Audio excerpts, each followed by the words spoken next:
Israelites' exodus from Egypt. The exhibit consisted entirely of an empty room in which there was merely one video screen from which the curator of the museum announced that the room was empty to symbolize that there is absolutely no archaeological evidence of the Israelites ever in or leaving from Egypt. Denials, indeed mockeries, of the biblical accounts of the Exodus and the conquest of Canaan are commonplace in scholarly literature today. For those of you who read the scriptures at face value and firmly believe the history of God's people as it unfolds in the pages of the Bible, I commend you for your faith, a faith that I myself share. For those of us who are seeking ways to engage people who otherwise don't want to listen to us when we mention the Bible, I have a suggestion, and that is that perhaps we could use archaeology as a conversation starter. Perhaps we could engage others in conversations concerning archaeology that might lead back to the scriptures, and through the scriptures ultimately lead to Christ. Might we be able to open up a dialogue with unbelievers, starting with archaeology and moving toward scripture? Dr. Douglas Petrovich has personally conducted several archaeological digs in the Holy Land, and he's scheduled to return there shortly after this conference. He is also collaborating with other scholars of the ancient Near East to put together a book showing the scholarship that highlights connections between records from Egypt and Canaan and what we find in the Bible. If you turn now to page 8 of your handout, you'll see a timeline there that will guide you in understanding some of this debate.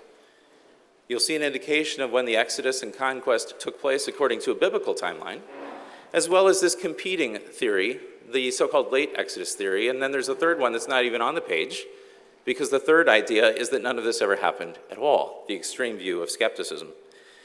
And so the question we're going to ask this morning is this: can archaeological evidence teach us anything about the conquest of Canaan? If you were here last night for our first presentation by Dr. Petrovich, you already know that he will answer in the affirmative. Please join me now in welcoming him back to our stage.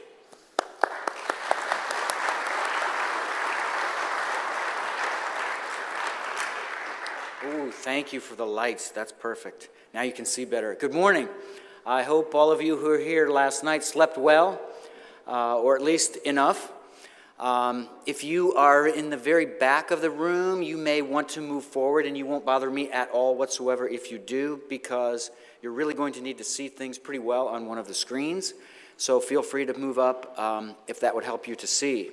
I know in my case it would help me a lot if I were in the back of the room. So yes, today we want to, or at least in this session, we want to look at what is the archaeological evidence, if any, that the Israelites entered the land of Canaan, as the Bible says, and that we can see signs of them there. And of course, it's a challenge to be able to see this, and especially it's a challenge to expect to find evidence on a large scale that they resided in certain places in Canaan in the first several hundred years after the entry into Canaan. Why? Well, if you know anything about the Israelites before they enter Canaan, let's just say they become very nomadic people. According to the text of the Bible, they spent, as you know, 40 years wandering around in the desert as a group. And of course, wandering through the desert as nomadic people, you do not leave a very large or clear archaeological footprint. So it's difficult for us who do the work of digging sites to be able to find evidence of people who are constantly on the move. Where do you look for them? And what do you look for? Holes where their tent pegs were? What are you expecting to find? So it's a huge challenge.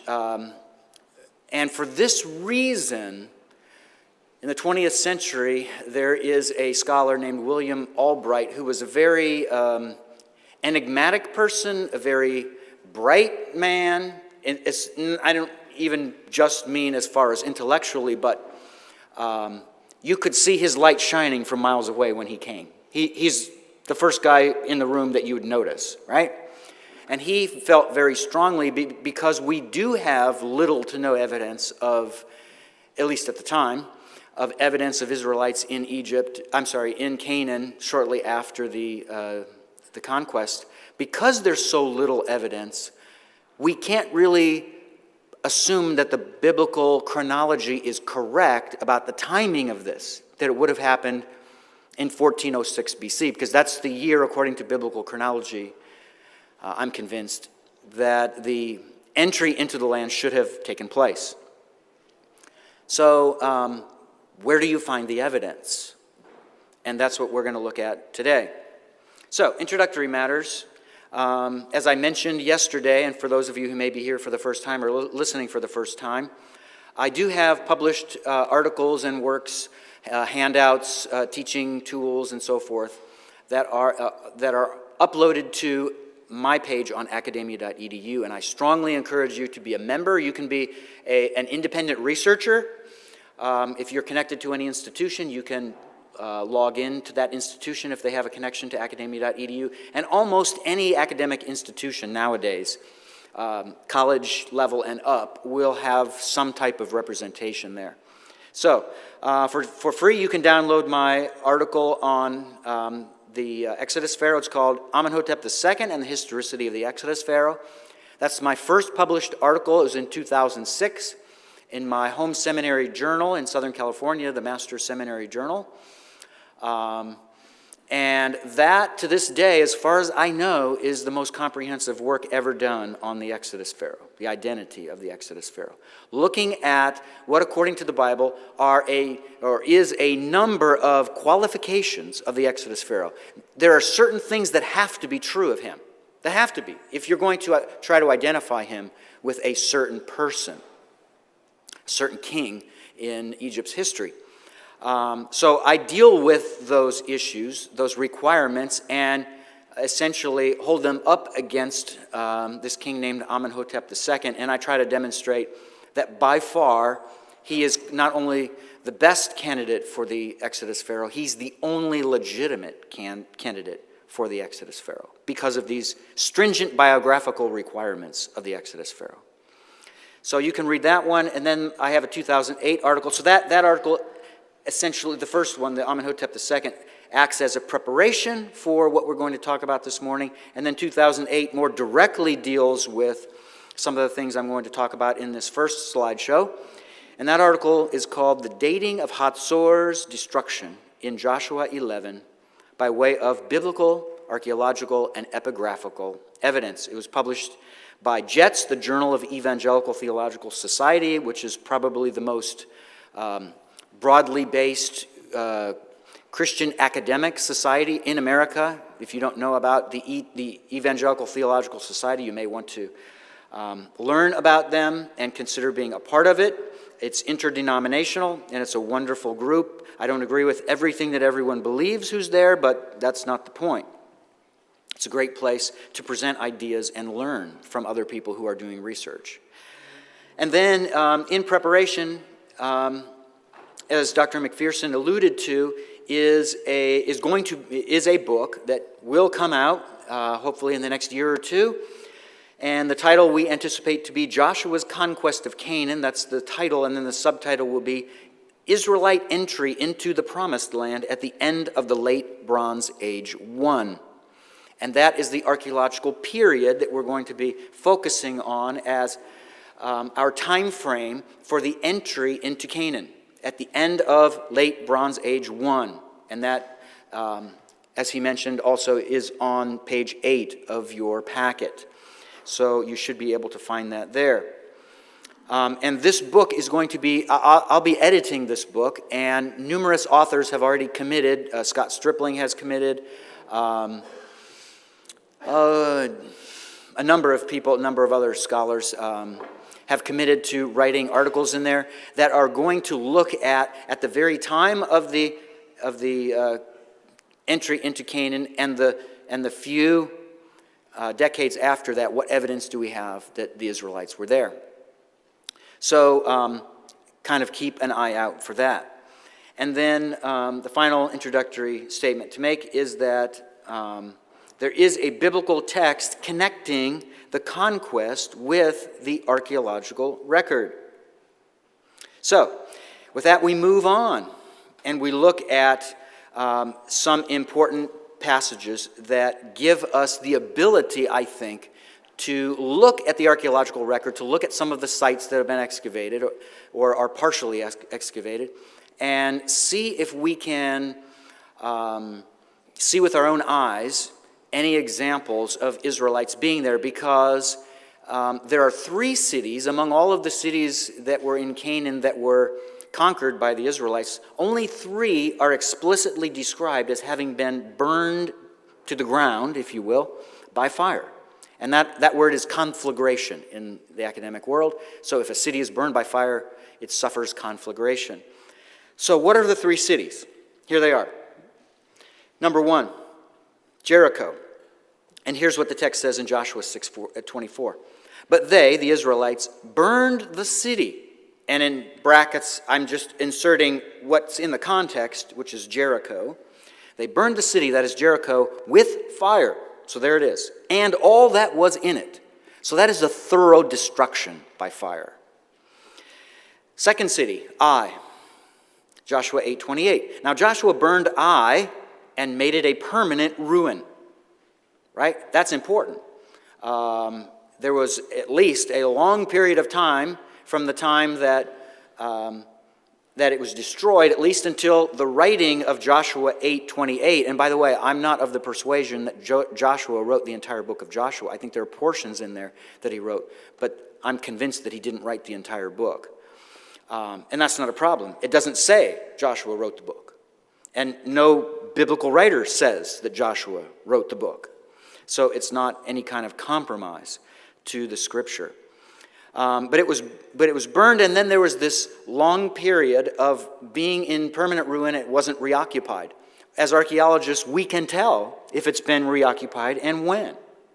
So there are opportunities to look at this kind of evidence. And of course, if you haven't figured this out, I probably should have said, if a city is destroyed by fire, there should be, if not could be, evidence that this happened. That's a great thing to look for. There are what we call burn layers, and you can see these in, if you go to a certain, let's say a mound called a tell, and you excavate and you go down straight, and then you look on the side of what you've been excavating. So let's say you have, and between areas where you excavate, it's called the bulk. So you look against the bulk to see if there's a burn line, and sure enough, you see one. And then you explore, okay, what was at this level, what was above it, what was below it, and if it matches the record, then you know the timing.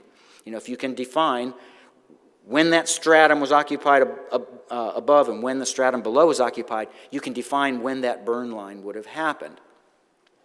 So it's very plausible to look for this kind of evidence. The third city that was destroyed by the Israelites is Chatzor, and I was part of the dig at Chatzor. A little over 10 years ago. And actually, the funny story goes that the Israeli archaeological team that oversees the dig, when I published the article I referred you to, the 2008 article on Chatzor that I published in a Christian journal, suggesting that at the end of Late Bronze I, the destruction there is to be connected with Joshua and the Israelites of his day, and the final destruction of the last Canaanite city of Chatzor is to be connected to Deborah and Barak. When I published that article, I became infamous in the eyes of the archaeologists who oversaw that dig. And I was not invited back. And maybe it's even better to put it this way. I was invited not to come back and dig at Chatzor anymore. Why? Because I strongly connected the biblical text with the archaeological record. And for many archaeologists, that, folks, believe it or not, is a big no-no. You just don't do that. So, those are the 3 cities. We're going to try to look at 2 today, Jericho and Chatzor. Jericho, we're 100% sure about the identification of the site. Chatzor, we're 100% sure about the identification of the site. There's a debate about where it's located. Some scholars think it's at Et Tel, and especially secular scholars, and it's the older view, consider that Et Tel is the right place. Bryant Wood and Scott Stripling and other recent biblical archaeologists do not make that connection, and then they instead connect it to a site called Khirbet el Makatir. And they completed excavations there several years ago, and now are in the stages of publishing their work. And they're going to attempt to persuade the world that that site is the right site for Ai. So we're not going to look at Ai together, but we will look at some very fresh new evidence that I've never talked about in a presentation anywhere before between our discussion of Jericho and Hatzor. And we'll just go as far as we can until we hit the question and answer time. So we'll start with Hatzor.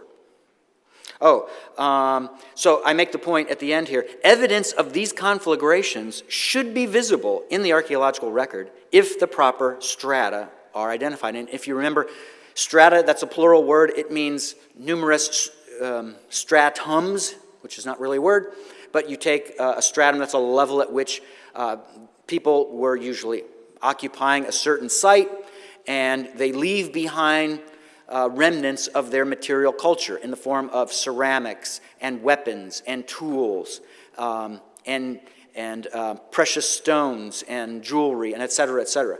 So all of those define a certain place at a certain time, and that's connected with a layer or level in that hill, in that mound, that tell, and that's a stratum. So if we're looking at the right strata, we could be able to find, if not should, evidence that there is a destruction. So let's see what we do find. So we start with Jericho, and again, as I mentioned, Jericho, there's no doubt about the location. It's Tel Es Sultan, and that, of course, is the Arabic name for it today. So let's start by discussing the timing of the Israelite destruction. Actually, I'll tell you what, I want to save this for the end. If we have time at the end, if I don't make it through everything, we'll come back for this. So don't look at the screen for a moment. I'm going to flip through this, and we're going to move on to the map and the mound. So, where is Jericho located? Now, this map is from an Israeli atlas. And if you look at this map and you can see what's going on here, you see the Dead Sea there. It looks like it's elongated left to right. And you say to yourself, I didn't know the Dead Sea is long left to right. There's something you need to know about the Israelis that's different than we are. And that is, whereas we are north-oriented, right, magnetic north, they are east-oriented, not north-oriented. So for them, the top of the map is east. Why? Why is that true? Because for them, the beginning of civilization is in the east. Civilization comes from the east. Abram came from the east. So that's the beginning of all things. It's where the sun rises. So it's put at the top of the map because of that priority.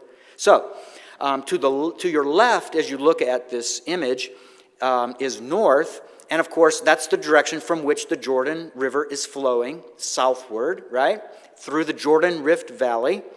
And it dumps into the Dead Sea, which according to this is negative 1,348 feet at its greatest depth. At least at the time this was published. It could be deeper now because the Dead Sea is continuing to dwindle. And as you may know, this is the lowest point on Earth that you can go without being underwater. There's no lower place than this along the shores of the Dead Sea. That's the lowest. Forget about the Marianas Trench. You have to have incredible scuba gear to go into there. But you're going to notice the heat. You're going to notice a lot of things different when you're down at that elevation. Some of you probably have been there. And the whole Jordan Rift Valley, which flows from north to south, by the way, is part of what's called the Afro-Arabian Fault Line. And the Afro-Arabian Fault Line goes from Mozambique in the south, in near southernmost Africa. It goes northward. It goes all the way up through the eastern part of Africa, and it goes through the Sinai area and up along this area, what we call the Jordan Rift Valley, and then it continues all the way up to the Amanus Mountains in Turkey. It's an extremely long and powerful fault line. And this is why you read of earthquakes happening in the Bible almost regularly, because it's a very unstable place. So Jericho is in this earthquake zone, if you will. And so it's located right here on the western side of the Jordan Rift Valley. So again, at the bottom is west, and so out of the picture downward is the Mediterranean Sea, and you're moving through Canaan/Israel as you go up in the screen, and you see Jerusalem here, and then there's a road that goes from Jerusalem to Jericho. So that's where Jericho is. And of course, the Israelites are on this side. They're on the plains of Moab, and right here is Mount Nebo, where Moses would have looked out into the Promised Land. He would have seen the Jordan Rift Valley, and if it's a good day, he can see across it into the land of Canaan. All right, and this is a little bit of a dated drawing, but it's a good drawing to show you relative sizes of the site of Jericho. So what you see in this darkened, dotted black portion here and here and here is all New Testament Jericho. Jericho of Jesus' day is way bigger than the Jericho of Joshua's day. It's not even close. Well, where is the Jericho of Joshua's day? It's this tiny little oval that you see right here. See how small that is? That's the site of Jericho. It's not a formidable city as far as our standards today, or even the standards in Jesus' day. And then here are several pictures. You can see barely, I don't know how well you can see this, there's a little bit of white here. This is snow-capped Mount Hermon to the north-northeast. And so this is the Judean wilderness here, and the Wadi Kilt basically takes any water that comes from the central mountain spine that works its way down into the Jordan Rift Valley. It takes it down, among other vehicles. It uses this Wadi Kilt to dump it into the rift whenever you do have rain, and of course there's not a lot of rain. Until Jericho is located here. So you can see from this image this high hill country here that just drops off like you're falling off the edge of a cliff, and there are plenty of cliffs around, and then you hit this flat land, and that's Tel Jericho here in the midst of the Jordan Rift Valley. Oh, and if I didn't mention it, the Jordan Rift Valley, it's sediment, right? It's sediment that's sitting on top of a deep rock crevasse that's, I think the number is 5 kilometers, or it's over 5 kilometers / over 3 miles below the surface. So if you want to dig down to bedrock and you're in the Jordan Rift Valley, you have to go down over 3 miles to hit rock. That's how much sediment has accrued in the Jordan Rift Valley, which is amazing. Okay, a few other images here. So Jericho is right here on the image. Now we're looking, so this is the Jordan Rift Valley. So this, basically north is this direction. And the river's flowing to the south, the Jordan River.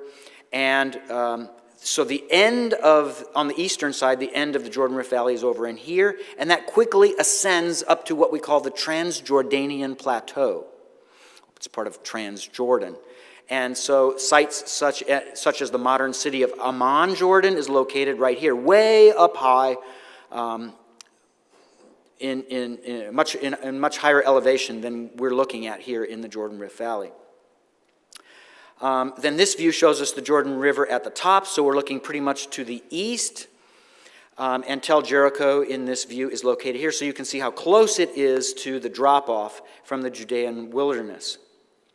And then this image allows us to see the Dead Sea. I don't know how much of it you can see, but there's this haze. If you've ever been there, you probably know that there's often this eerie whitish haze that ascends from the Dead Sea. And sometimes it's so thick that you can't even see across from Transjordan into the Judean hills. But Jericho is located right here. And in this image, now we finally get to see Jericho a little bit enlarged. So you see this ovular shape. Again, it's shaped like an oval. And this is where you have the border between the Jordan Rift Valley and the hills that ascend up into Judah. And this image shows us basically now from a ground view, from a worm's eye view, as we would say, the hill or the mound of Old Testament Jericho. And again, that's all it is. It's not that impressive to look at as far as sites, ancient sites with formidable land holdings. So this is now looking at it even a little bit closer, although a little bit more from a bird's eye view, and it allows you to see how it looks in recent times. And you can see that it's kind of been cut up. It's been carved up. That's because archaeologists go and dig. And archaeology is a destructive science, by the way, because there are certain things you can preserve, but you can't go back and redig what you've already dug up. So once it's done, that's it. All right, now let's talk about some background matters related to the site of Jericho, just to acquaint you with this city of Jericho. The city is situated in the southern part of the Jordan Rift Valley, about 10 miles northwest of the mouth of the Dead Sea. And it dominates one of the few routes leading directly from east to west. So essentially, it was positioned in such a way that it could control traffic that flowed, especially east to west, going through the Rift Valley. So from Jordan to Canaan, it would control access. Josephus gives an accurate description of the region around Jericho, including the distances from Jericho to the Jordan River and to Jerusalem. The city was established at one of the largest freshwater springs in all of the southern Levant, a spring known as Ain es Sultan, and it was close to the east-west highway that connected Transjordan to the hill country of Cisjordan. Cisjordan is a fancy way of saying Canaan or Israel. From its earliest occupation, Jericho enjoyed prominence and great importance among the cities of Canaan. It, again, wasn't the largest of the cities, but it was one of the more important ones because it controls the traffic that flows in an access point getting into the land of Canaan. But remember, as I read, the reason for its popularity, the reason it was settled, the reason why it had an ongoing population is because there was a spring there. And as you know, if you've been in the Middle or Near East, and I would call this, as an archaeologist, I'd call this the Near East, it's not technically the Middle East, but if you know, having been there, how dry it is there, water is more important than gold. You have to have water to survive. And that is one of the biggest challenges you face, especially in the ancient world. Well, if you have a bubbling spring that provides you water in the Jordan Rift Valley, you are shining because you can survive. That's the most important thing. From there, it's just shelter and food, and you're good. You can live. So it's the water from the spring that essentially gave life to Tel es Sultan. Charles Warren took initial soundings at the Tel in 1868, sinking a number of shafts into the mound and concluding that there was nothing to be found. Can you imagine that? You show up, you're a modern explorer, not that recent, but you're a modern explorer, and you do some soundings, you don't pull up anything, and you think, oh, there's nothing here. What did you expect? Treasure to be pulled up in doing this check? So he found nothing. The first large-scale excavations were those of an Austro-German expedition in 1907 to 1909 and 1911 under Ernst Zellen and Karl Watzinger. John Garstang of Great Britain excavated from 1930 to 1936, finding a residential area, City 4, that was destroyed by fire and dating it to approximately 1400 BC. So City 4, that you need to be aware of that. City 4 is the occupational level at Jericho that is connected to the Canaanites who are destroyed by Joshua and the Israelites. There's no doubt about that. If it happens at any time, it's City 4. No question.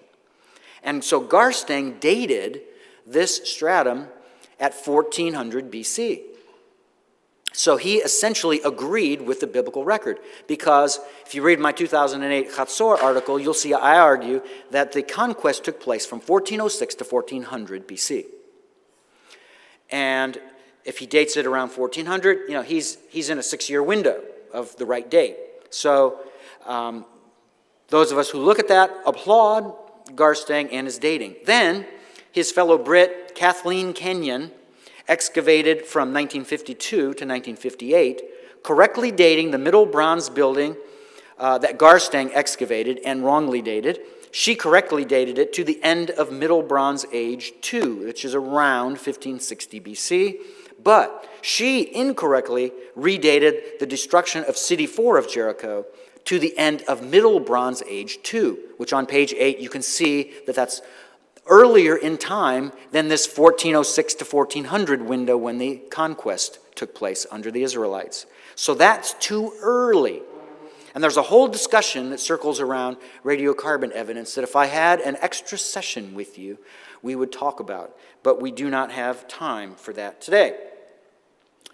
All right, so this is a really dated drawing, colored drawing, but still it allows us to see some really important things. All right, so this is the ovular mound of Old Testament Jericho.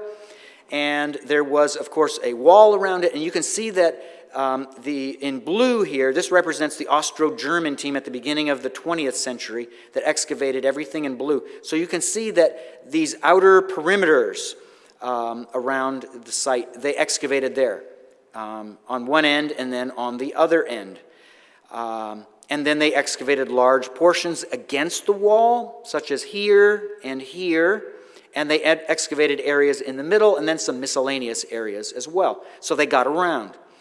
The areas where Garstang, who dated the site to 1400 BC, the British archaeologist, where he excavated, there in red, and you see a lot of miscellaneous areas in red. He dug a lot of trenches and did some more classical field work in areas such as these. And he learned a lot and discovered a lot during his excavations. And then in yellow are the areas that where Kathleen Kenyon dug. And you can see that her excavations are probably, of the three, the smallest, even though she had a large crew and a good number of years to do the excavating. All right.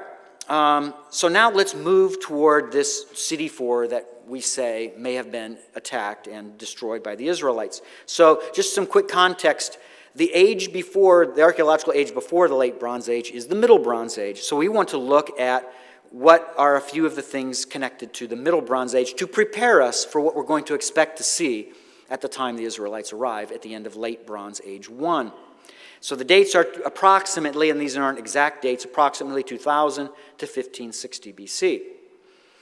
Semi-nomads in tents were the first occupants of the Middle Bronze Age site of Jericho. That's around 1900 BC or so, we think.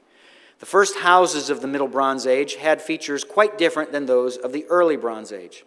Distinctive green bricks, irregular plans, and smaller buildings. This was no true urban center, though. Burials were performed in separate tombs. All signs point to this being part of the great expansion of the Amorites, who formed an important population in both Cisjordan and Transjordan and became a formidable foe for the Israelites. In fact, I would even add to this, Chatzor, which hopefully we'll have time to look at, also during the Middle Bronze Age became an Amorite city. And it was an extremely powerful Amorite city, and they were in connection with all of the big Amorite cities of the entire Fertile Crescent, such as Mari and Babylon and others. So they swapped documents to one another written in Akkadian on cuneiform tablets, and there are archives at virtually all of these sites. Town walls of the Middle Bronze Age at Jericho were erected in a fashion similar to those of the Early Bronze Age 4, which is just before the occupation, just before the Middle Bronze Age occupants. The final stage of the Middle Bronze Age featured more of a town plan, including a massive revetment wall, which we'll look at, that served as a first line of defense at the base of the mud brick wall that rose above. All right, this is another drawing, a plan of Jericho, showing you on this outer perimeter, this Middle Bronze Age, so it's built during the Middle Bronze Age, this revetment wall, which is also called a glacis, extending around the perimeter of the site. So basically that was acting as a protective mechanism so that everyone who inhabits the city is safe inside if intruders come. Because if they come to the wall and try to attack and get to you, to reach you, to get inside the city, you can drop hot oil down on them. You can shoot arrows at them. You can throw spears at them, use slingshots, whatever you want, throw rocks. You can do everything you want to attack, essentially, the attackers. So this is a protective wall. And here is a look in recent times. So this isn't that old. This is photos, 10, 12 years old, somewhere in there, showing you excavations that have revealed part of this revetment wall. So as you may be able to see, I'm not sure how visible it is, but there's a slight slope to the wall. It's not built vertically. It's built with a slight curving slope. And that's a typical revetment wall, or glacis, in the ancient world. And it would have been high enough that a person couldn't just easily scale it. And probably in antiquity, and certainly this is the case with most revetment walls, they would have been coated with a plaster. They would have been coated with a plaster that makes them difficult to scale, slippery and difficult to scale. So in some cases we can see residue or remnants of such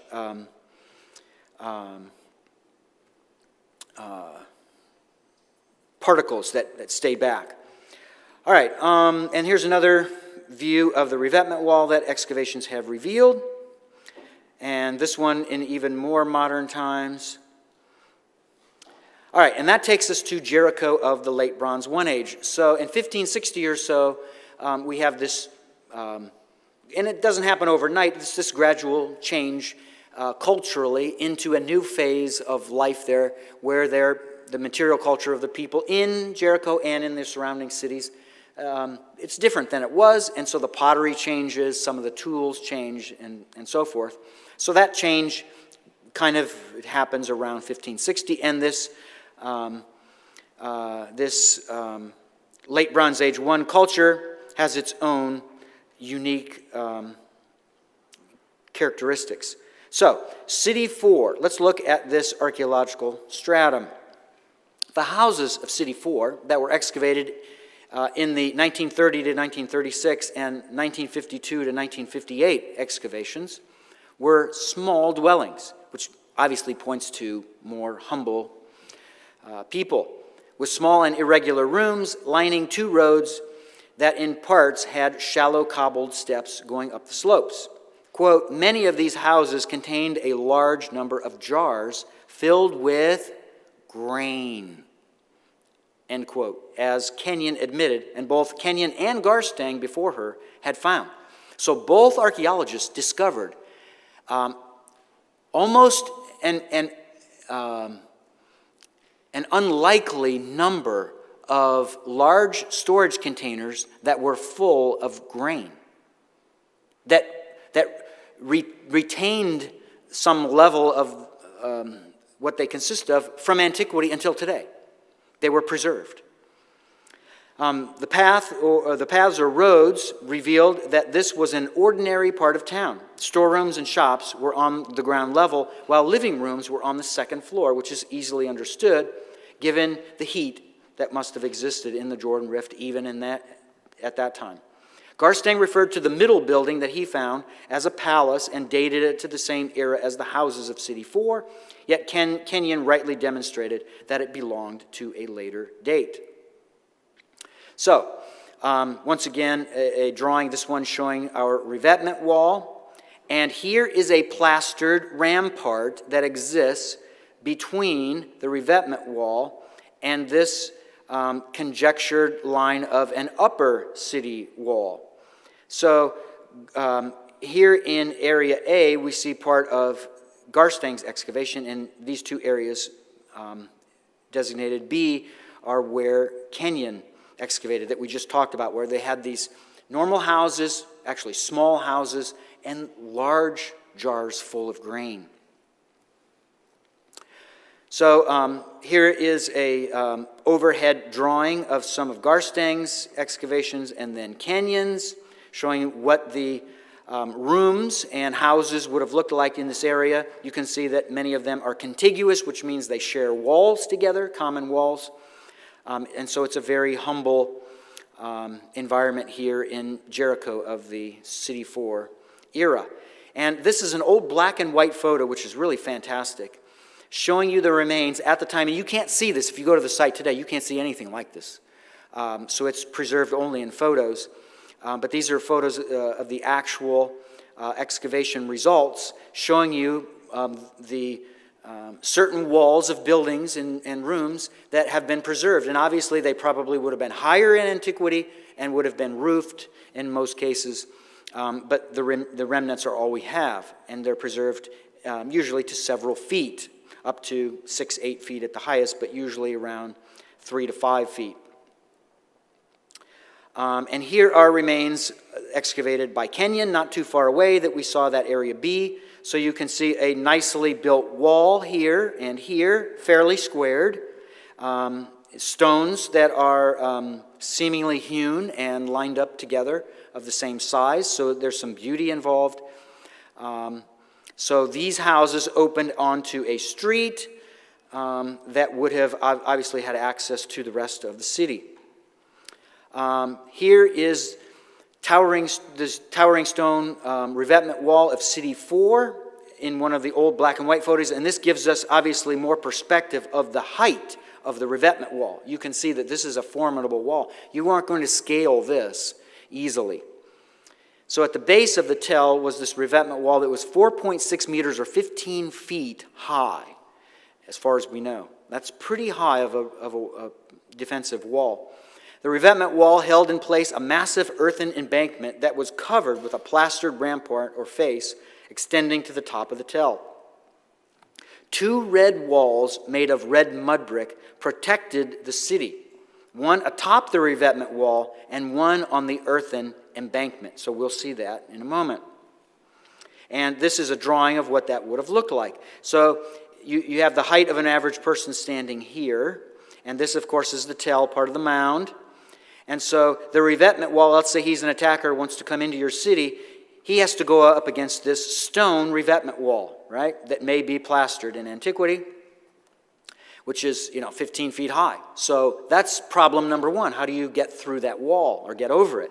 Well, problem number 2, even if you can climb up this thing, you have this mud brick wall that extends from the top of the revetment wall going almost straight up from there. So that's a second line of defense, if you will, if somebody can get up above the revetment wall. So let's say that you can scale the revetment wall and you can scale the lower city wall that's made of mud brick. Then you jump down here onto the ground and you make your way up the embankment, and then you have this problem. There was an upper city wall that you had to clear to get into the heart of the city where the people were. So you had a lot of obstacles if you wanted to attack Jericho. It was not an easy, as small as it wasn't an easy operation. Here's something that I think that will fascinate you. This is a plan that I found among the records preserved by the Austro-German team when they were digging there from 1907 to 1909. So you can see the revetment wall, right, that stone wall that's up at the top here in dark, almost black, which they call, and so it's in German, they write this in German, and the translation is Israelite revetment wall. But we now know they didn't understand correctly. It wasn't Israelite, and maybe they just wrote the word Israelite to show that the Israelites would have had to contend with this wall. I don't know. So I'm not suggesting they did something terrible, but essentially it's a Canaanite wall. It's Jericho's revetment wall or first line of defense city wall. And then they did excavations all along the connection to this wall. And if you look here, I don't know how well you can see this, there are 2 rows of bricks here. These are extant portions of this outer red mud brick wall that we're looking directly from above, but of course it would have extended up quite a ways from the 15 feet of the revetment wall. So what that shows you is it confirms that the archaeologists found that there was indeed this mud brick wall at the top of the revetment wall. And so what that shows you then, if this is city wall here, then it shows you that this large house here is built right up against the mud brick wall. What was the sign from Rahab to let the Israelites know where she was in the city? A red scarf that was hanging out the window, right? Well, if she has a house that's up against, or she knows a friend who has a house up against the city wall, and then that house could have been connected to that wall, and they could have punctured, a window frame right through that wall, that mud brick wall, and allowed them to see out beyond the city.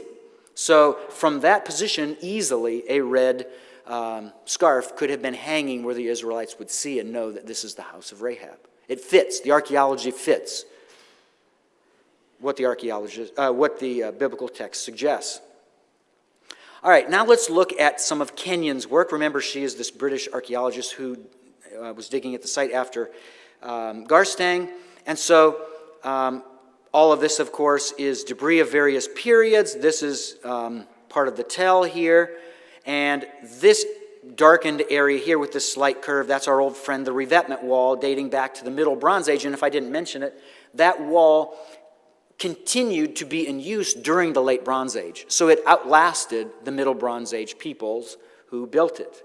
And it covered at least 2 phases of time, 2 archaeological periods. So the revetment wall is there. And you know what she found? And it's in purple here for you to see it better. She found all of this debris. That's the result. That's the remnants of this red mud brick wall that would have stood at the top of the revetment wall like this, right? Would have stood up here. And so if that wall would have collapsed downward, where would it go? Especially, if gravity was pulling it in a direction, it would pull it down here. So there's all this area full of fallen mud brick that's visible today. You can go see it today. I can show it to you. Pay my way and I'll show it to you. How's that?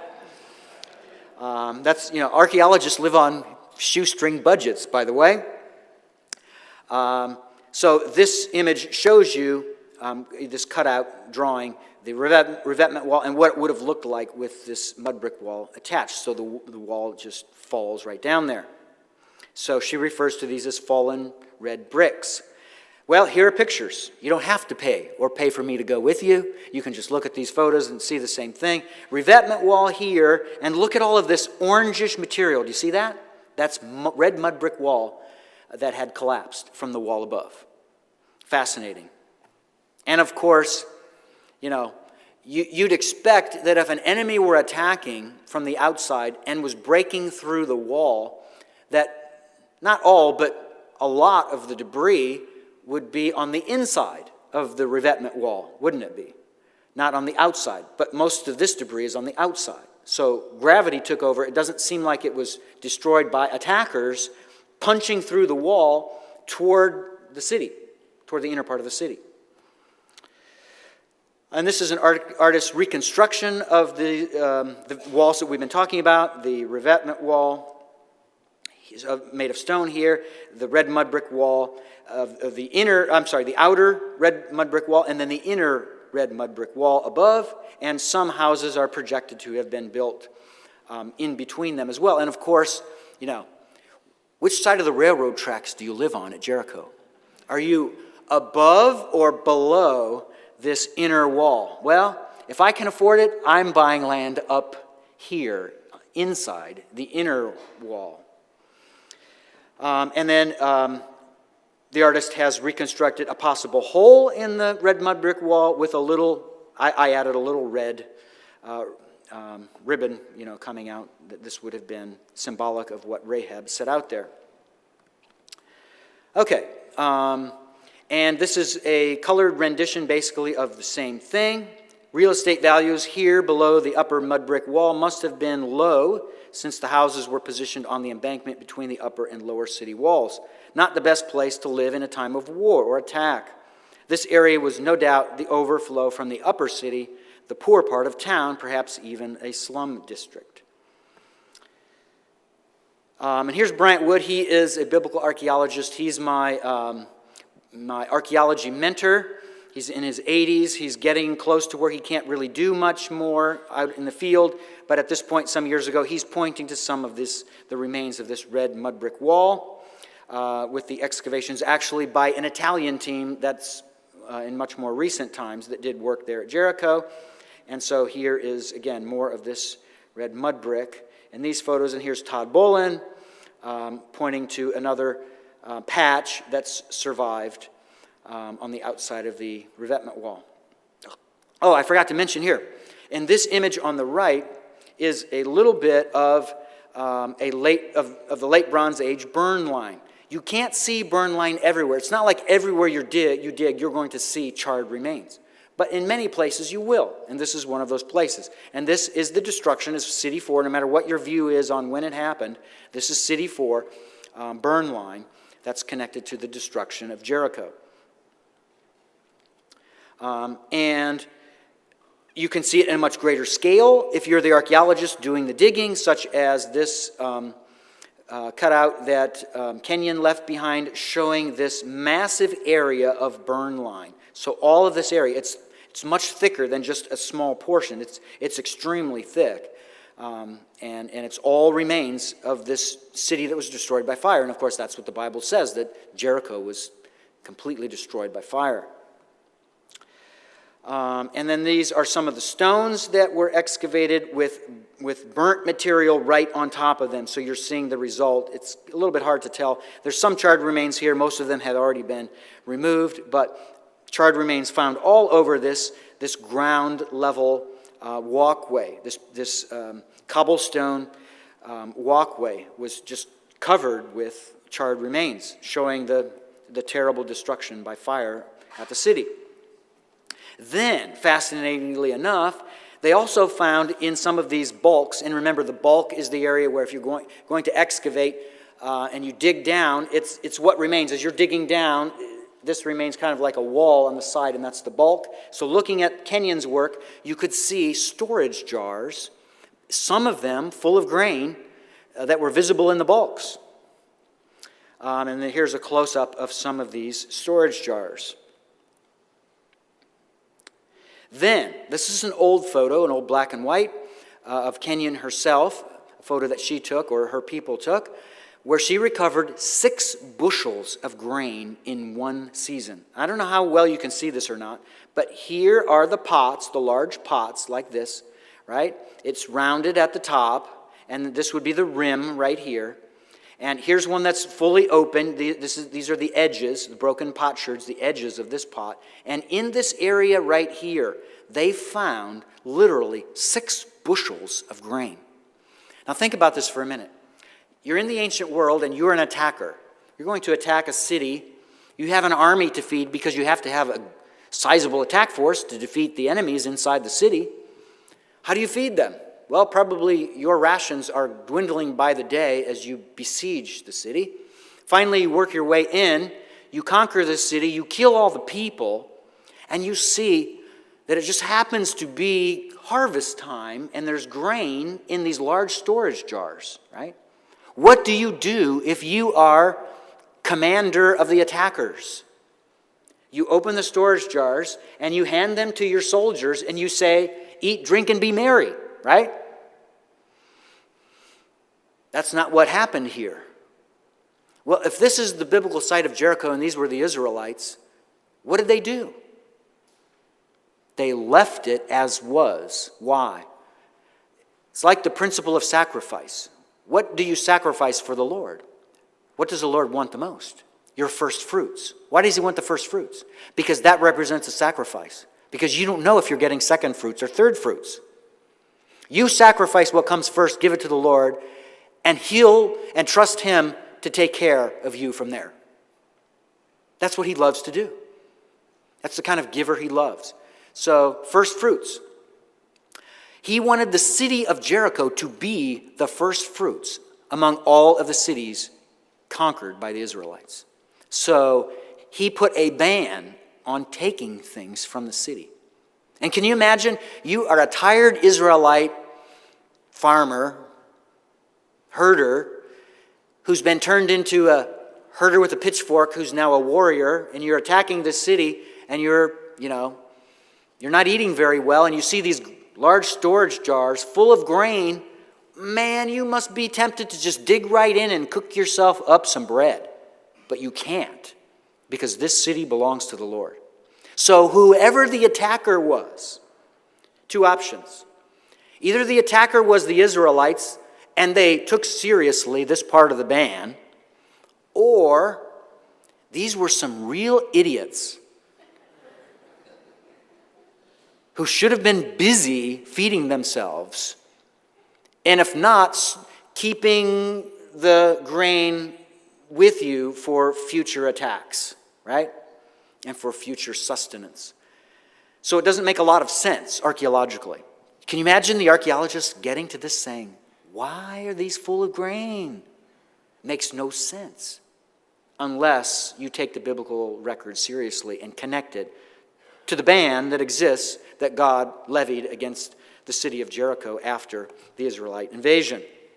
And here's a close-up of one of these storage jars. You can see the outsides of the jar here. Here's the jar handle, actually, and then this whole area inside. It's blackened or charred remains of grain, just as it was found. And this, of course, is datable with carbon-14 dating methods. This is some of the local pottery that was found at Jericho. And remember, we've got this controversy about when Jericho's destroyed. You have a lot of secular archaeologists, spearheaded by the work of Kenyon and the conclusions of Kenyon, who said this took place in the Middle Bronze Age. You can look on your chart on page 8 if you want to clue in on where that is. It's before the Israelites are supposed to be there. They're actually in Egypt at the time. And then there are others such as Bryant Wood saying no, and Garstang and others, Scott Stripling and I, who are on the same page, who say no, it was destroyed at the end of Late Bronze 1. So Bryant Wood, when he did his dissertation at the University of Toronto, which is where I did my PhD, he wrote his dissertation on the pottery of Late Bronze Age 1. And you know what he found? He found a lot of locally made Late Bronze Age 1 pottery at Jericho. Now Kenyon, remember, she argued that destruction took place in the Middle Bronze Age. And she said, we see no signs of Late Bronze Age 1 ceramics that are imported from places like Mycenae or Cyprus, the island of Cyprus, which is really beautiful, distinctive pottery that's usually found in sites all over Israel. There's virtually none found at Jericho.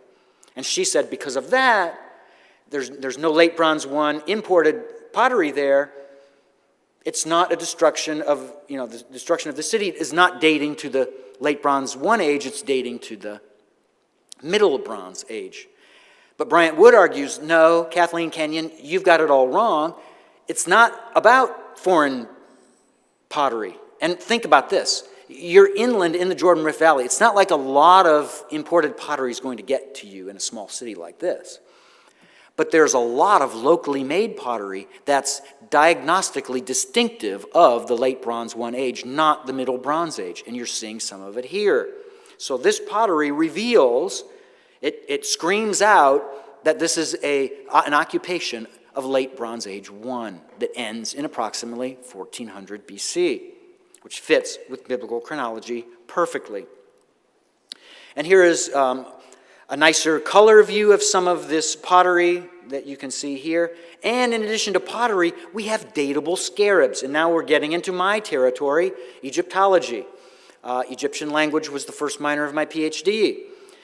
This is a scarab, a royal scarab with a cartouche of a certain king. And actually this king, his name was Men-Kheper-Ra.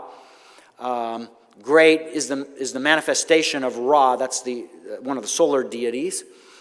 And this is the throne name of a king named Thutmose III. And if you read my Amenhotep II and the historicity of the Exodus Pharaoh article, you'll see I argue that Thutmose III is the father of the Exodus Pharaoh. And the Bible indicates that whoever the father of the Exodus Pharaoh was, he had to rule for over 40 years. It's unavoidable. And only two kings in dynasties 18 and 19, that's That's the early Exodus view and the late Exodus view. Only 2 kings, one from each, rules for over 40 years. One is Ramses II, and the other is Thutmose III, which means the son of Ramses II would have to be, to fit biblical chronology and biblical history, his son would have to be the Exodus pharaoh, and that's Mer-Naptah. But the Mer-Naptah stela shows that he was attacking Israelites who were in the land of Israel. So it makes no sense. Anyway, Thutmose III, a scarab of his reign, and what do you know? It fits the chronology perfectly, doesn't it? Expecting occupation there during his reign. And that's in the late Bronze I age. That's not in the Middle Bronze Age that he's on the throne. So it shows you have royal scarabs from his lifetime at the site of Jericho that Garstang excavated. So these are 2 royal scarabs of his, and then this one of Hatshepsut, who was co-ruling with him. It's a long, complicated relationship that they had, to be honest, but she was his ward in the beginning because he took the throne as a very young child and someone as an adult had to rule, so she ruled, and we have this scarab dating to her reign. But that's not all. We then have, not in addition to more pottery that's diagnostic of the late Bronze I age, we have a scarab of Amenhotep III. That's really, really, really important. Why? Because look at the renal years for Amenhotep III's reign. 1407 to 1370 BC. According to biblical chronology, Jericho is destroyed in 1406 BC. In my 2008 article on Hatzor, I give you the exact day on our calendar when the crossing of the Jordan River would have taken place. So it's a short time after that, in that same year, in 1406, that the Israelites would have destroyed Jericho. So here is this scarab, this one right here, of Amenhotep III, who is a long time, folks, after the Middle Bronze Age. What in the world is the scarab of Amenhotep III doing at a site that's destroyed in the Middle Bronze Age, centuries before? Doesn't work chronologically. But it works perfectly if 1406 is the year of the conquest. And it's only 1 year of time. 1 year of time from... with this scarab. 1 year of time from the time he gets on the throne until the city's destroyed. So within that year, someone obtained this scarab of this new king and deposited it in his grave, or left it, when he was killed at the site of Jericho. All right, with the little bit of time that we have left, we're going to look at this new discovery. I guess we're not going to hit, I don't know, how do I get rid of this? How do I get rid of that guy? Go away. Where's the go away button? Check connection. I guess we'll do this. Okay. So, Lachish. This site, you can see it's a very formidable city. It's in the Shvelah. That's the foothills between the coastal plain that the Philistines inhabited when they got there and the central mountain spine where the Israelites made as their hub. So the in-between place, the foothills, there's this city of Lachish, the second largest city in all of Canaan, in the ancient Canaanite world. And you can see there's this ramp here that was used to enter into the city. And this is a picture I took when I first visited the site. I think this was 1997 when I was there. I took this photo. So it's kind of blurry, but it shows you the remnants of this ramp leading you into the city of Lachish. It was a huge city. Well, there was an inscription found there in 2018 that was, let's say, kept a secret until April 15th, tax day of this year. And on that day, an article came out in publication that allowed the rest of the world to know about a really important inscription that was found at this site of Lachish. It really hasn't been named, but I would call it the Lachish Milk Bowl Ostracon. And I'd suggest to you that it dates to the very time of the conquest. Joshua 10 says that among the cities that were that were captured, overtaken by the Israelites was Lachish. They didn't immediately live there, right? They attacked and they wiped out the people, but they didn't move in. Remember, they're semi-nomadic people. They're not used to or interested in living in cities. Even though God allowed them to have these cities to move right into, they didn't, in most cases, go in. So here's a photo that was displayed worldwide on April 15th to show this new alphabetic inscription that dates to the late Bronze Age 1B, the final phase of the late Bronze Age 1. And what's important for us, of course, is the left image. This is just beautification on the outside of the potsherd. So when a clay pot breaks, you have potsherds. Someone comes along and grabs a potsherd, puts it in his hand, and says, I think I want to draw something or write something on it. And in this case, actually, the painting on the outside was made during manufacturing. The writing on the inside was made after it was broken, and just a potsherd remained. And so the writing, actually, right to left, it was written, and then, whatever. Held as a memento, discarded, mounted somewhere for people to see, I don't know. But, so there's this Lachish milk bowl ostracon.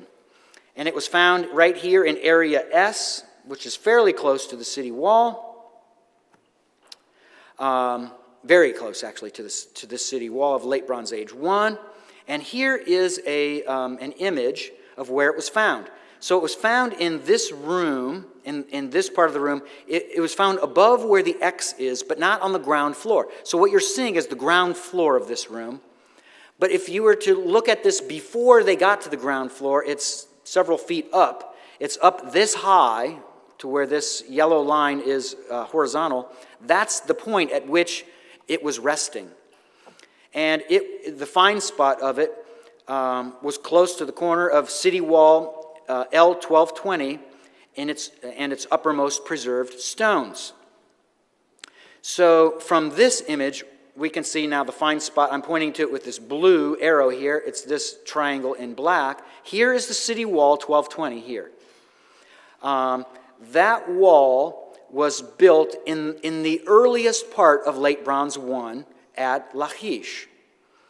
Then this wall here was built in the earliest part, and it survived to the end of late Bronze 1. But the city wall didn't survive until the end of the late Bronze 1 age, and that's why it's colored differently than this.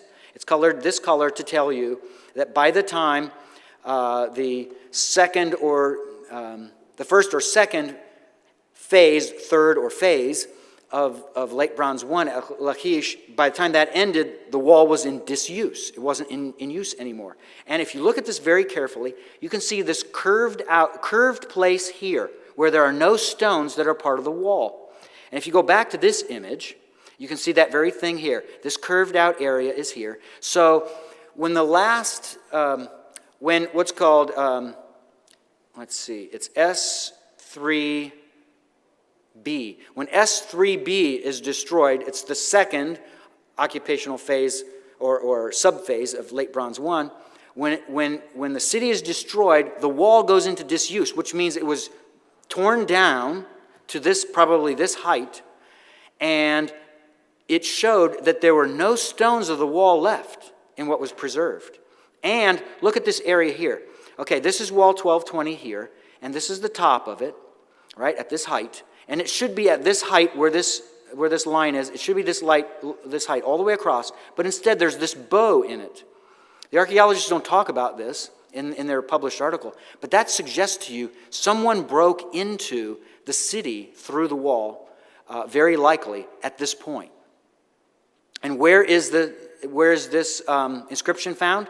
It's found right above that place where there looks like a break in the wall. So someone broke into the wall and left a Proto-Consonantal Hebrew alphabetic inscription at the end of late Bronze 1. What does it say?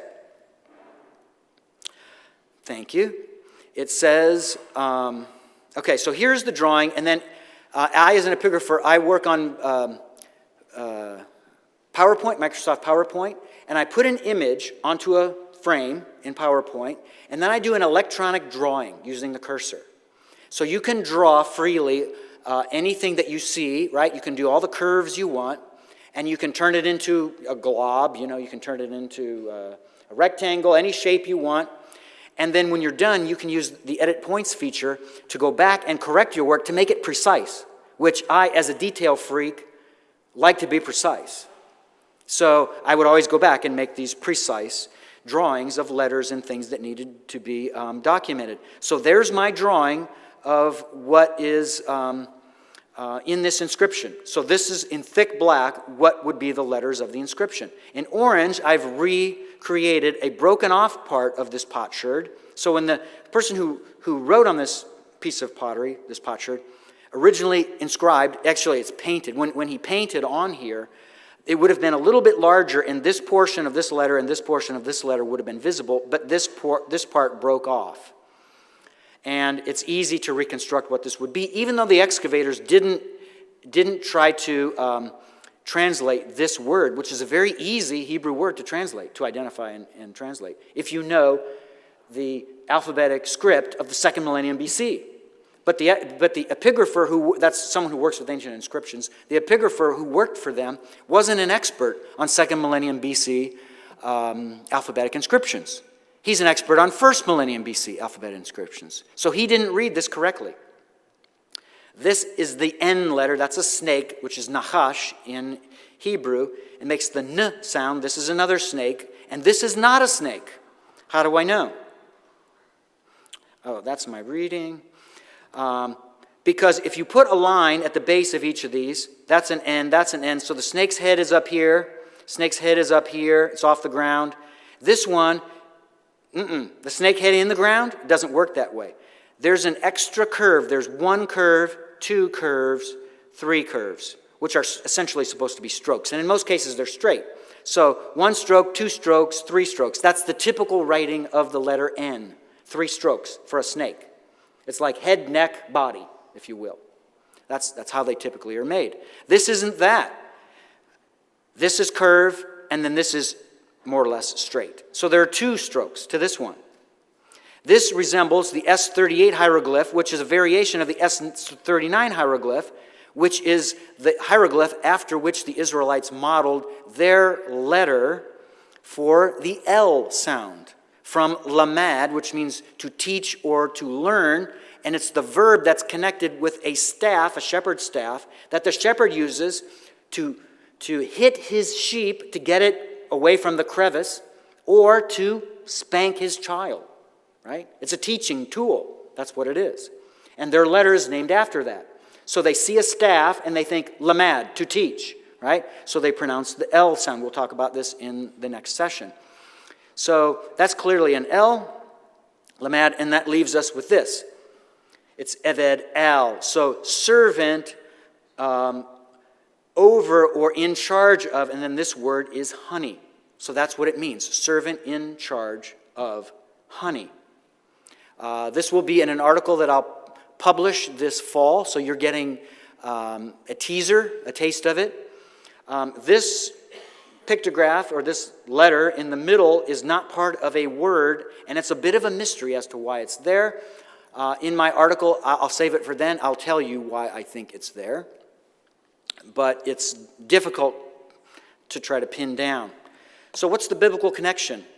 For the sons of Israel, this is Joshua 5:6. For the sons of Israel walked 40 years in the desert until the entire nation, that is, the men of war who departed from Egypt, died because they did not listen to the voice of He who is. Those to whom He who is had sworn that He would not allow them to see the land that He who is had promised to their fathers to give us. And here it is. And now he's describing the land. A land flowing with milk and honey. Think about that. Servant in charge of what? Honey. Written on what? A milk bowl. Is that not ironic? Of the very time period when this description was going around among the Israelites, that we're getting to go into the land of milk and honey. Great. Somebody already is put in charge of the honey within the same year as the conquest. So, this inscription, and they do, the excavators and the epigrapher who published in April of 2020 this year, they did not mention or talk much at all about the language of this inscription. This is alphabetic Hebrew. This is not Canaanite. This is alphabetic Hebrew at the very time of the conquest. Potentially, the very moment that they entered into the city to destroy it, it was left behind by one of the Israelite invaders who went into the city and killed everyone. This, folks, is an extremely important inscription. It absolutely devastates the late Exodus view. And it supports the early Exodus view and the early conquest view that suggests the Israelites entered into Canaan in 1406 BC. Thank you.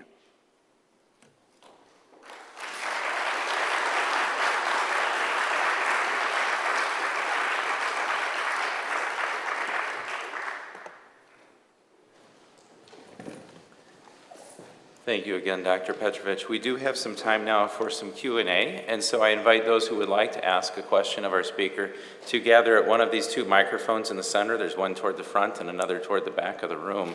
And as you approach the microphone, when it's your turn, just speak clearly. Our sound technicians will adjust the volume as needed. Thank you. What do the Bible skeptics say about the discrepancy concerning Seti the First? Serving like 12 years and Tutmosis III serving 53. Well, this doesn't relate too much to what I was talking about, but right. What's the heart of the question? The 40 years. Remember, the Pharaoh had to reign at least 40 years. Uh-huh. So if Seti the First was the father of Ramses II. Okay. Okay, that'd be only like 12 years, right? Right. And then Tutmosis IV served 53 years, and his son was Amenhotep II. What do the Bible skeptics or liberal academics say about that issue? Oh, or maybe even what do the late Exodus view proponents say about that view, that criticism? They ignore the criticism. They can't answer it.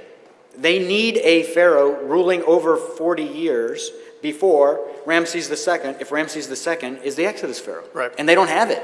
There's nothing they can say. So they avoid the question. Okay, another question.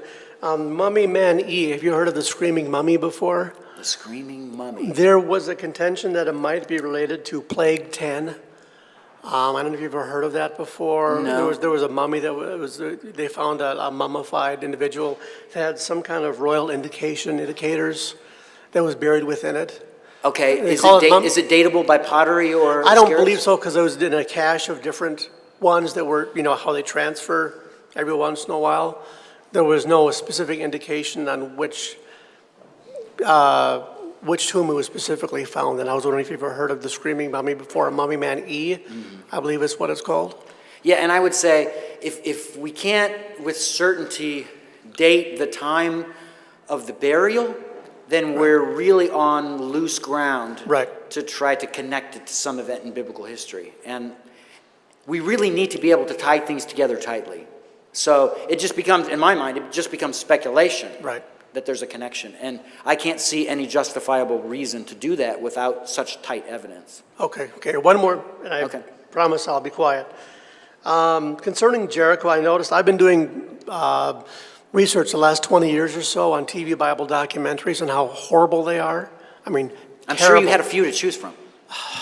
You wouldn't believe the library I have. People are getting angry with me. I have too much stuff.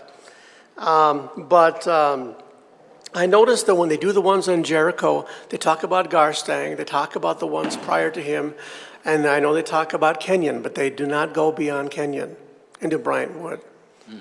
Now, is it true that Kathleen Kenyon had a bias against the Bible, but her father Frederick was a Christian? I was wondering if you'd comment on that. Right. In fact, he's one of the leading textual critics of the 20th century. And not higher criticism, but lower criticism, trying to establish the original readings of the inspired text. Sure. So he was a fantastic scholar. And, how she fell so far from the tree, I'm not sure. Right. Yeah. Just please avoid Bible documentaries at all costs, if you could.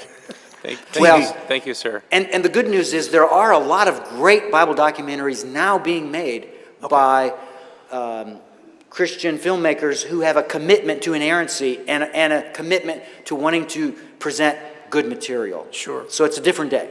Right, But good. there's still plenty of bad things out there. Oh, yeah. And All right. plenty of sensationalists out there who are looking to Yeah. put money in their pockets And I because know- they're making connections that are not supposed to be made. And I can name a few names, but I won't, so. Yep. Okay. I could name a few too. Yes. There's the man. Dr. Petrovich, thank you again. I'm going to give you two softballs.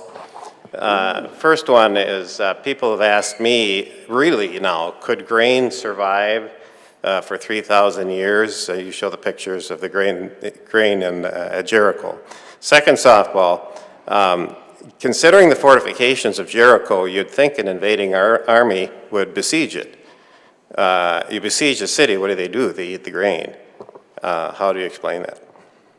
What's the heart of the second question again? Well, why would there be grain expecting an army that would attack a city with the fortifications that Jericho had? One would expect them to besiege the city, that is, starve out the inhabitants. Right. Right. You know, and Yeah. then you would expect the grain to be consumed. Why is there grain to be found in Jericho? Yeah, and with that second question, you've already answered your own question. The fact that there is such an enormous amount of grain still there shows you that there wasn't a long, drawn-out siege. With many ancient Near Eastern cities, they are only destroyed after months and months of waiting for the people to starve. They end up, eating each other or whatever in some cases, but you have to complete the siege. And this shows, yes, that, number one, the destruction happened immediately after the harvest season, and two, that it was a sudden attack that didn't allow there to be time for a siege. So, again, yeah, it happened very suddenly. Mm-hmm. For example, someone marched around it 7 times and then blew a trumpet. Yep, that's a good example. Next question, please. Yeah. So the shard that you are talking about at the end was newly released. So why was it kept a secret for so long, and how did they keep it a secret? Well, you need to know archaeologists.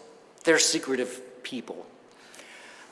They want to wait until there's a chance to make a big splash. That's what it comes down to. And if word leaks out, then there's no big splash. So they keep it quiet until they're actually ready to go to publication. And then once publication takes place, there's usually a press conference that's connected with it, and articles that are written, and it becomes a lot of hoopla. And they get the chance to contact media outlets and let them know there's going to be this article coming out on a certain day, and you want to be there for it and write an article about it and so forth. So that's all just part of how the archaeologists work, keeping it quiet for that big splash. Welcome to my world. And thank you again, Dr. Petrovich. Mm-hmm.